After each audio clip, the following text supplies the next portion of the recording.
we who live in North America tend to over-exaggerate everything. I mean, even just that statement is overly exaggerated. I mean, you think about this, exaggerate is a word that means to make bigger than what really is. You know, it's pretty much a lie. But then I add to it that we over-exaggerate, and I add to it that we over-exaggerate everything. So I fall into this cultural tendency of over-exaggeration. I think a great word to prove that, to show that, is this word love. You know, because I love my wife, and I love my kids, and I love my family, and I love coffee. Wait, what? How does that work? I love coffee. I like coffee, but I couldn't compare coffee to my wife. And so we over-exaggerate. Another word we tend to do this with is the word excruciate. It's associated with pain, yet we tend to use it with words like silence and boredom. Excruciating silence and excruciating boredom.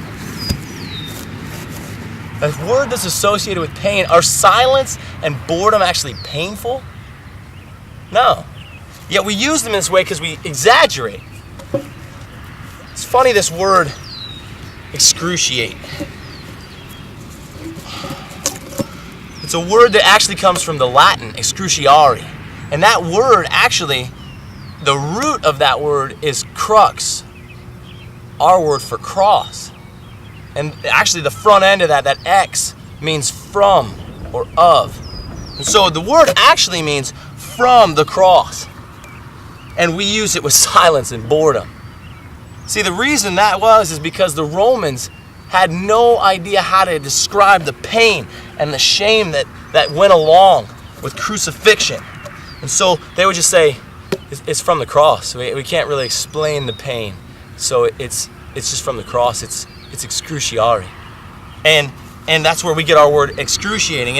And the reason for that is because the Romans tended to be able to perfect what it was that other cultures used. Like this crucifixion didn't start with the Romans. It actually started with the Persians about 500 years prior. You see, the Romans had this knack for taking the torture devices of other cultures and somehow perfecting them. Sadistically somehow. So they took this crucifixion from the Persians and the Greeks, and they used it to brutalize the lower class and the slaves and the foreigners in their culture. So what they would do is they would take nails about this size, and they would put them through what is still considered your hand, but in your wrist you have these two bones right here, and they would pierce your hand through those bones, because that bone right there can hold your body weight up.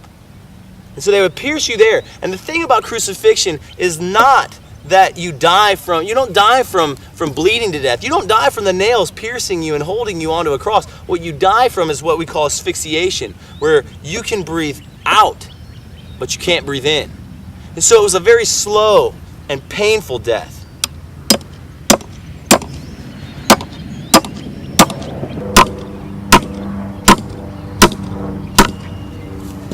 So your arms are outstretched, and they've nailed your hands and feet to this cross. And this is how they did it. This is how sadistic they were. Sometimes they would nail you to a cross at eye level. Because see, crucifixion wasn't just a painful, slow death. It was a spectacle. They wanted you to be shamed. They wanted you to be valueless. They wanted your death to be a mockery. And so they would sometimes they would crucify people at eye level so that their mockers could spit in their face.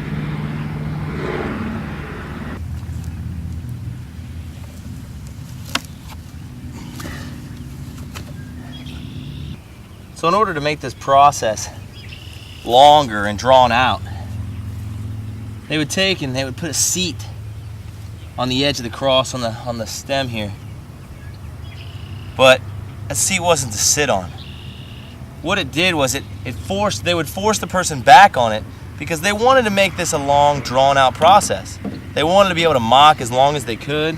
They wanted your last dying minutes to be as awful as possible. And so they put this seat on here. And at this point, you've been mocked, you've been beaten, you've been nailed to a cross, and you've got nothing left. So all the person would want to do is just die. So generally what they would do is they would lean as far forward as they could, just so they could just die. They were just done. What the Romans would do is they would then take the person and shove them back against the cross. And then they would nail their genitalia to that seat so that it could be a slow and painful death. So why in the world would some religion come along and make this cross a symbol of who they are? Why is it that people tattoo it on their bodies? Why is it that people today wear a cross around their neck on a necklace or a chain? Is it because of the 6,000 of Spartacus' men that died in one day lining a street in Rome full of crosses? Is that why? Is it because of the 800 Pharisees that were crucified by the high priest as they watched their families tortured and killed in front of them? Is it because of the thousands upon thousands of people all throughout history who died on crosses? Is it because of that people wear crosses, stain their skin with crosses? No.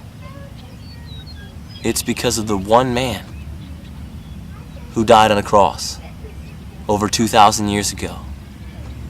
His name is Jesus.